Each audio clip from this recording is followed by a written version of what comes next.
Hello, and welcome back once again for another Flames of War video tutorial. This time we're doing something a little different, the Street Barricades. And it's a two-parter, lots of context, so heads up. Alright, first I started with a black primer, and then I airbrushed on from top down Vallejo Medium Sea Gray to get my basic stonework. And then after that, as an undercoat, I'm going to paint English uniform on all the sandbags. I'm actually going for a much lighter color than this. But if you try to paint, like for instance, I'm going to use dark sand. If you try to paint that dark sand directly over these sandbags, over such a dark undercoat, it's really not going to work out. And plus, the English uniform will actually look really good in all the cracks and crevices once we get to the point where we're going to paint that dark sand on, which we're going to do with a dry brush. Don't worry about being too neat in this step. It's more important to be thorough and get every single one and get them in all the little cracks and crevices and things. The only thing you want to really avoid doing is trying to avoid getting any of this on your stones, your stonework below. Now, whether you choose to airbrush it like I did, or maybe you could also dry brush the effect if you don't own an airbrush. Either way, if you have to go back and do some touch-up work later down the line, you're gonna go back and notice that spot, I guess is the best way to put it.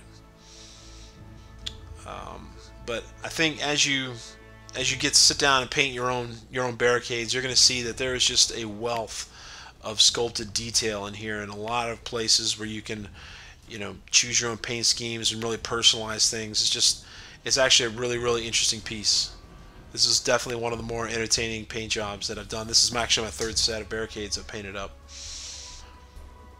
And like my other videos, my videos don't focus necessarily on giving you, I suppose, an award-winning paint job or anything, but definitely a paint job that you can hold your head high when it's done and say, yeah, this looks good. This is going to work on the table. But for a minimum or reasonable amount of effort, economy of painting, economy of motion, whatever you want to call it. But anyway, once we get done with doing our base coat of English uniform and all little cracks and crevices, and don't forget your little plug-in barricade section, we'll go ahead and bring out dark sand, and we'll do a thorough dry brush on all the areas where you painted the English uniform. Now, don't be afraid if you get a little bit messy with this. I mean, you're going to see I'm going to get it all over the place. But the one thing, again, just like the last step you want to try to do, is try to avoid getting any of this dark sand, if you can, on the stonework below. Okay. Also, the tops of the sandbags, make sure you give them a little bit of extra dry brushing, and just make sure they look smooth and they're completely streak-free. The ones on the side profile of the sandbags, they're going to pick up that texture really easily, and they'll look good pretty quick. But the tops of the sandbags may not. So just make sure you spend a little bit of extra time and get those right. Now, what colors and how you choose to paint your barricades obviously are completely up to you. But from a planning perspective, or from I guess ease of painting, I would definitely recommend that you do these sandbags first before anything else.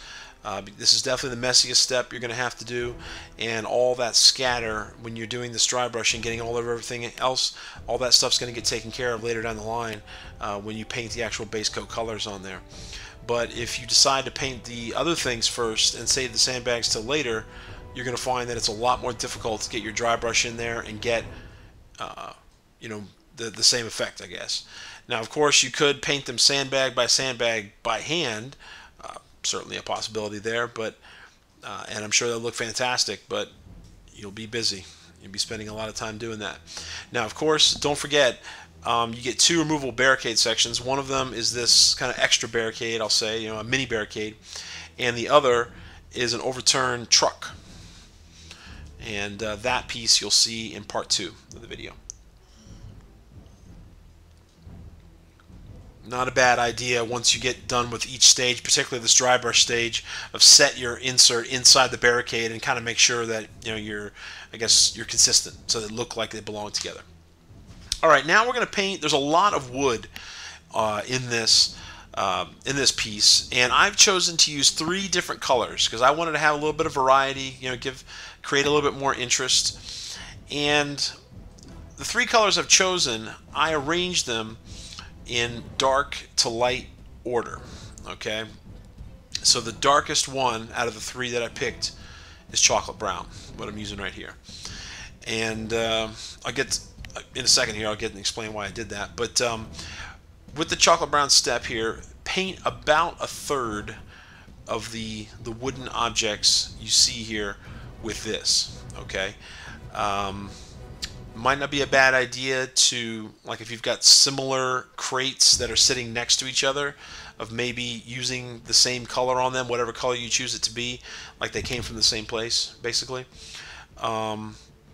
But try not, other than that, try not to group the same color too much around, so it'll kind of, the eye will sort of pick up on that, and it'll just kind of just not make it look as realistic as it could, I suppose. But you see here, I'll paint, there's 3 cases sort of stood up in a stack there, and I painted the middle one that color, and I'll visit the other one with something else. Of course, you could just use 1 tone of brown to do that, absolutely.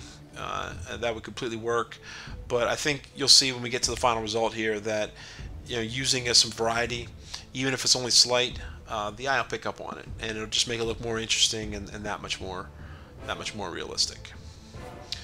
Now, before when I alluded to putting them in dark to light order, here's why. Okay, we're going to flat earth now, and you can see that this is a lighter shade than the chocolate brown. And I'm gonna paint another 1/3 of the wooden boxes with this. Now, once that's done, and I've still got the flat earth on my palette, I'm gonna go ahead and grab a dry brush. You'll see that in a second here, and I'm gonna hit the previous color I painted and dry brush it with that color. So, for instance, this flat earth, I'm gonna use it to dry brush all the things I just painted chocolate brown in the previous step. Okay, and so this is sort of a an economy of motion or a time-saving measure, whatever you want to call it, but basically it's a way for you to minimize the amount of paint changes and paint that you're putting on the palette and all that stuff, just to help you save time and just be as efficient as possible, especially if you end up going with a whole big city table and you end up getting 2 or 3 of these packs and being able to have enough of these barricades for any situation, and you end up cranking through a bunch of them, or any other project for that matter. Kind of doing a little bit of pre-planning ahead of time and taking little steps like that, even though it's not a whole lot of time, it adds up, believe me. This flat earth color is what I chose to paint all the furniture, so I kind of painted them all the same, figuring they're kind of a matching set that was maybe dragged out of a bank or a school or somebody's house, or who knows. But here's where you're going to see where this flat earth, after I'm done painting everything, now I'm going to grab an airbrush, or excuse me, a dry brush, and go back to all the areas I painted chocolate brown and just give them a little bit of a dry brush.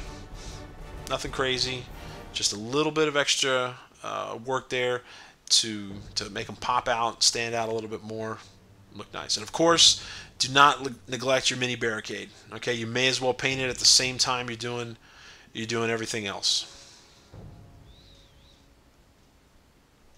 Okay, and then finally we get to our 3rd and final color. I chose beige brown, which is the lightest out of the 3.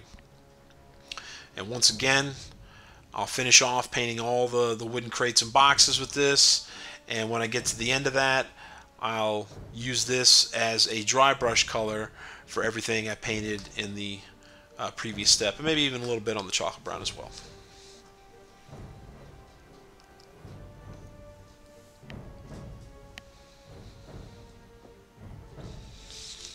Again, take care not to, the further you get into this, the more careful you want to be with your painting, because there's more things around that you don't want to splash, with your color.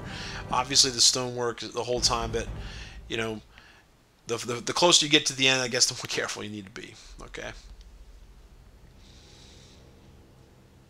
And here you see there's the dry brushing I talked about earlier. Just hitting everything real quick.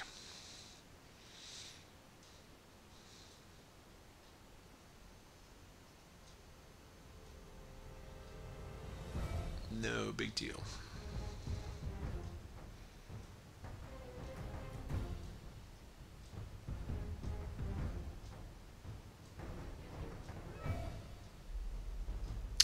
Okay, next color we're cracking out, get a little bit of variety here, is olive gray. And I chose to paint the huge tarp that's hanging over the top of this color, as well as the door that's been added to the barricade on the mini barricade. Of course, paint it any color you want. If it's going to be a light color, I recommend you find some kind of mid-tone to paint under there first, so kind of like I did with the sandbags, so you get a nice clean color as the end result. But this this olive gray does the job nicely straight out of the straight off the palette.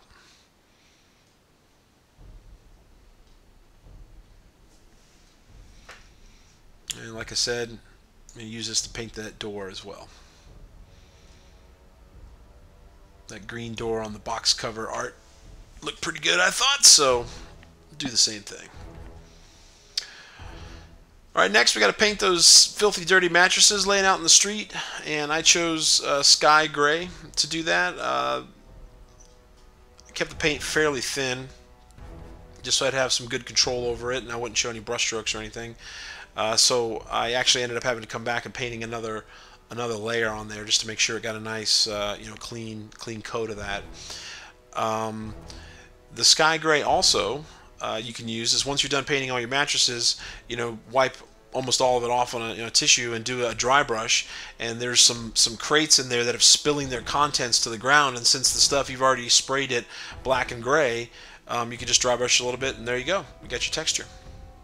Now I almost forgot, underneath that tarpaulin you can see they've sculpted it look like it's draped over a chair, so I painted the tips of the legs beige brown real quick.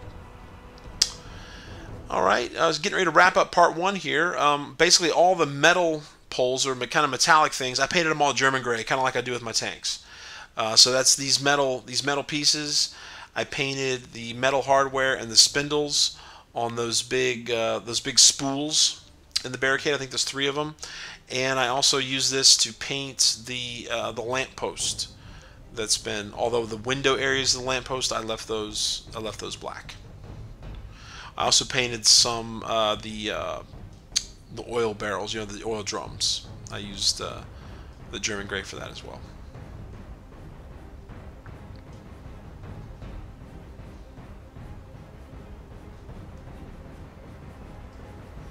Now while I had my German gray on the palette, I went ahead and watered it down very heavily. I'd say probably 10 to 1 roughly, basically the consistency of water.